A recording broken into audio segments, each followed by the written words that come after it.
સૌથી પહેલાં તો આપ સૌને મહિલા દિવસની ખૂબ ખૂબ શુભેચ્છાઓ કે ગીવ ટુ ગેઇન એટલે ગીવમાં તો આપણી દેશની કેટલી બધી મહિલાઓએ હંમેશા ગીવ જ કર્યું છે ને. અહીંયા કેટલી બધી મહિલાઓ એવી છે કે જેમણે પોતાના પરિવાર માટે ગીવ કર્યું છે. ઘણી બધી મહિલાઓ જે શિક્ષિત છે એમણે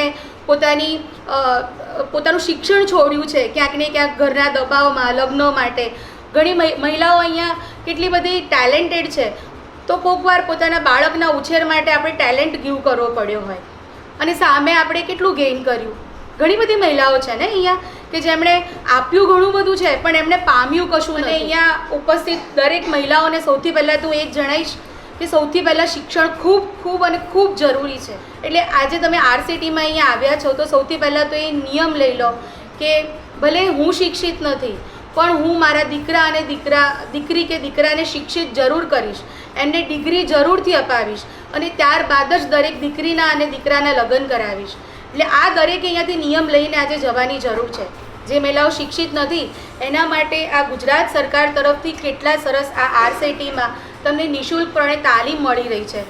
તો દરેક મહિલાઓ જે શિક્ષિત નથી, જે ઓછું ભણેલી છે, એ બધી મહિલાઓને વિનંતી કરીશ કે આરસીટીની બધાએ એકવાર જરૂરથી મુલાકાત લેવી જોઈએ અને ગુજરાત સરકાર દ્વારા જો આટલા સરસ કામ ચાલતા હોઈએ તો આપણે એનો લાભ પણ લેવો જોઈએ. શીખવાની કોઈ જ ઉંમર હોતી નથી, ગમે તે સમયે શીખી શકો છો. આજે હું આરસીટીમાં આવી અને તમે કેટલી સરસ તાળીઓ પાડી તો આજે હું એ તાળી શીખી ગઈ, બરાબર ને? તમારી પાસેથી મને શીખવા મળ્યું કે કેટલી સરસ તમે તાળી પાડી. અમે જનરલી તાળીઓ પાડતા હોઈએ, બિલકુલ તાલ લય વગરની તાળી પાડતા હોઈએ, પણ આજે હું તાળી પાડતા શીખી તો મને ખૂબ આનંદ થયો. એટલે શીખવાની કોઈ ઉંમર હોતી નથી. અને જે બહેનો પોતે ઘરે બેસીને ઉદ્યોગ કરતી હોય ને એ બહેનો ઉપર તો મને ખૂબ ગર્વ થાય.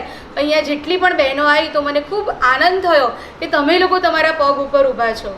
અને મેં આ ગામમાં પરિવર્તન જોયું છે મેડમ કે અહીંયા ઘણી બધી મહિલાઓ એવી છે કે જે ઘરે 4 દિવાલની બહાર પણ નથી નીકળી એવી મહિલાઓને મેં કોન્ફિડન્ટલી અહીંયા પણ બોલતા જોઈ છે અને અમે અમારા તાલીમ કેન્દ્રમાં પણ બોલતા જોઈ છે.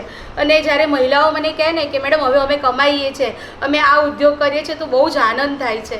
એટલે દરેક મહિલાઓને મારું એક વિનંતી છે કે ગુજરાત સરકાર દ્વારા ઘણા બધા જે ચાલે છે પ્રોગ્રામો એ બધાનું જો તમને નિઃશુલ્કપણે લાભ લેવો હોય તો ચોક્કસથી આવા લાભ લો.